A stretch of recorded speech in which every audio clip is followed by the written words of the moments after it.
created fake documents, fake will, partition deed, DK Patta, family member certificates, death certificates, land conversion certificates, GPA, sale deeds ఇలాంటివన్నీ చేసి అన్నీ కూడా ఎక్కడికక్కడ గోల్మాలలు చేసి మొత్తం ఇది చేస్తే ఇటీవల ఒక కేసులు పెట్టారు.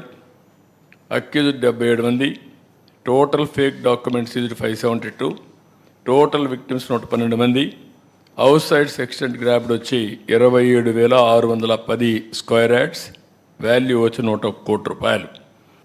ఇవి క్రియేటెడ్ సివిల్ లిటిగేషన్. అన్ని ఫేక్ డాక్యుమెంట్ చెప్పి ఇష్టానుసారంగా చేసి బలవంతంగా లాక్కునే పరిస్థితి పెద్ద ఇష్యూ అయింది. ఇది కూడా ఇన్వెస్టిగేషన్లో ఉంది as on today.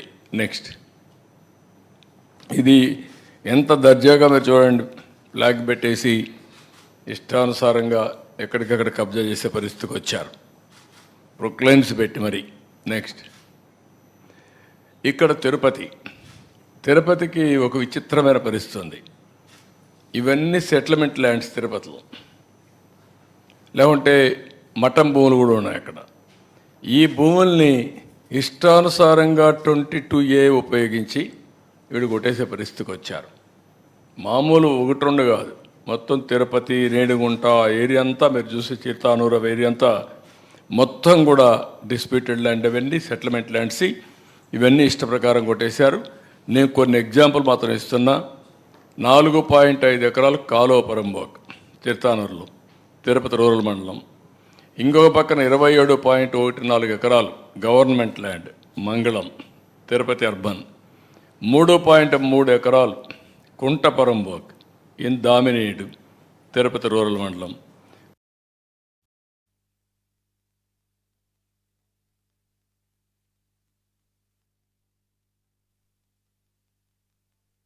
(1.33 acres of Kaluparamboc in Chiguruvada, North Countryga of Tirupati Rural. 12.69 ఎకరాలు land ceiling government land in Surappa Kasam, Renigunta మండలం. 15.28 ఎకరాలు చెరువు ఇన్ కోట్ర మంగళం ఆఫ్ రేణిగుంట మండలం. 7.98 ఎకరాలు ఇది దుర్గ సముద్రం విలేజ్. ఇవన్నీ మీరు చూస్తే దేన్ని వదిలిపెట్టలేదు వీళ్ళు. కాలువ పరంబోకు వదిలిపెట్టలేదు, ప్రభుత్వ భూములు వదిలిపెట్టలేదు, కుంట పరంబోకు వదిలిపెట్టలేదు, కడాన ల్యాండ్ సీలింగ్ భూమిని కూడా కొట్టేసే పరిస్థితికి వచ్చారు. అన్నిటికీ ఏంటి 22A. ఎవరి భూమి అయినా 22A పెట్టేస్తారు, వీళ్ళు రిజిస్ట్రేషన్ చేసుకున్నాక మార్చేస్తారు. ఇలాంటివి ఇష్టానుసారంగా చేసే పరిస్థితికి వచ్చారు. నెక్స్ట్, ఇది చిత్తూరులో 782 ఎకరాల భూమి. Violation of estate abolition act 1948.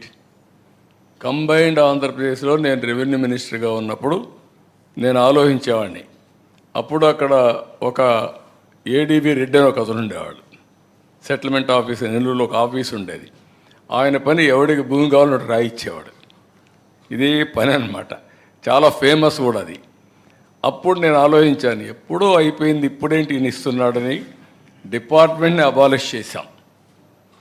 డిపార్ట్మెంట్ని abolish చేసిన తర్వాత చట్టంలో ఉన్నా కూడా ఆ భూమి చెందవలసింది గవర్నమెంట్కి.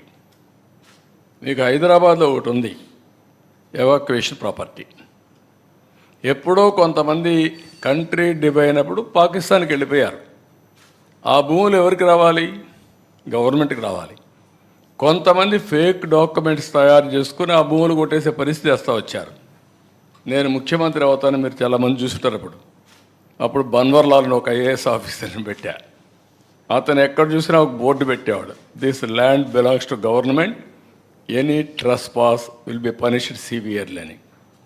అప్పట్లో నేను ఇంకోటి పెట్టాను, ఎంఆర్ఓకి ఒక ప్రొహిబిటరీ బుక్ పెట్టి ప్రభుత్వ భూములను ఐడెంటిఫై చేసి ఆ బుక్లో రాయాలి. రాసుకున్న తర్వాత ఆయన ఎవ్రీ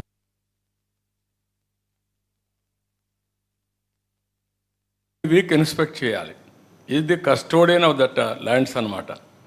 అదే సమయంలో కొత్తగా ఎంఆర్ఓ అనేస్తే అవి ఫిజికల్గా అతనికి హ్యాండ్ ఓవర్ చేసి ఈయన రిలీవ్ కావాలి. That was the rules I passed. 982 ఎకరాలు రహస్య మార్గంలో ఇచ్చేశా.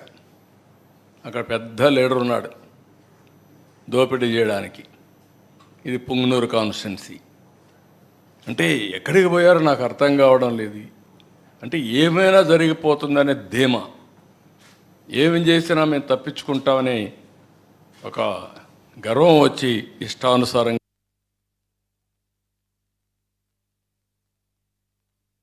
చేసే పరిస్థితికి వచ్చారు. ఇవన్నీ కూడా ఫేక్ డాక్యుమెంట్స్ వీళ్ళు క్రియేట్ చేసుకున్నటువంటివి. 982 ఎకరాలు మొన్నే పట్టా చేసుకునే పరిస్థితికి వచ్చారు. నెక్స్ట్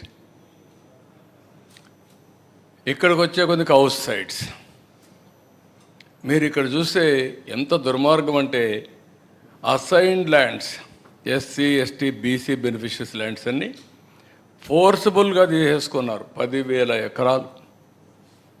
మాది పేదల ప్రభుత్వం, పెత్తందారులకు పేదలకు పోరాటం జరుగుతుందని చెప్పే పెద్ద మనుషులు పేదవాళ్ళ భూములు కొట్టేసి వాళ్ళ పొట్టగొట్టే పరిస్థితికి వచ్చారు. వాళ్ళకి ఏంటి పాపం వాళ్ళు చేసింది? అసైన్మెంట్ ల్యాండ్ నుండి ఫుల్ హక్కు ఉండదు. అలాంటిది చాలా జడ్జిమెంట్స్ కోర్టులో ఇచ్చారు. ఒకసారి అసైన్మెంట్ ల్యాండ్ ఇచ్చిన తర్వాత గవర్నమెంట్ తీసుకోవాలన్నా కాంపన్సేషన్ ఇవ్వాలి, లీగల్గా ప్రొసీడ్ కావాలి తప్ప హై హ్యాండ్గా బిహేవ్ చేయకూడదని చాలా స్పష్టంగా చెప్పిన 10,000 ఎకరాలు లాక్కునే పరిస్థితికి వచ్చారు. ఇంకొక పక్కన నేను ముందే చెప్పాను, వైసీపీ లీడర్స్ హౌసింగ్ కాలనీ ఎక్కడ రావాలనో వాళ్ళే డిసైడ్ చేస్తారు. ముందుగా ఒక భూమి కొంటారు, ఆ భూమికి ప్రైస్ డిసైడ్ చేస్తారు. దానికంటే 2.5 టైమ్స్ రేట్ ఎక్కువ వస్తుంది. ఈ విధంగా పెద్ద ఎత్తున చేశారు. ఇంకొక పక్కన ప్రొహిబిటెడ్ ల్యాండ్స్, ఆవా భూములు, క్యాటిల్ పొరంబోకులు ఎప్పటి నుంచో చిన్నప్పటి నుంచి మేము చూసేవాళ్ళం. ఊర్లలో పశువుల్ని తీసుకుపోవాలంటే ఎక్కడా జాగలేకపోతే అక్కడ గవర్నమెంట్ ల్యాండ్ క్యాటిల్ పొరంబోకు ఉంటుంది, అక్కడ పెట్టుకునేవాళ్ళంతా ఊరంతా అనమాట. ఒకప్పుడు ఊర్లలో సంతల మారిగా అనమాట ఇవన్నీ. అలాంటివన్నీ కూడా ఇచ్చేసే పరిస్థితికి వచ్చారు. Unsuitable land assigned, low lying lands very far away from village, శ్మశానాలు లేకుంటే పొలాలకు పోయే భూములు, ఇవన్నీ కూడా ఇచ్చే పరిస్థితికి వచ్చారు. ఇన్ఎలిజిబుల్ బెనిఫిషరీస్కి కూడా పెద్ద ఎత్తునిచ్చి వీళ్ళ కార్యకర్తలకు వాళ్ళ మనుషులకు ఇచ్చుకోవడానికి వాళ్ళ నాయకులు పెద్ద ఎత్తున వ్యాపారం చేసే పరిస్థితికి వచ్చారు. నెక్స్ట్ ఇది ఆవా భూమి.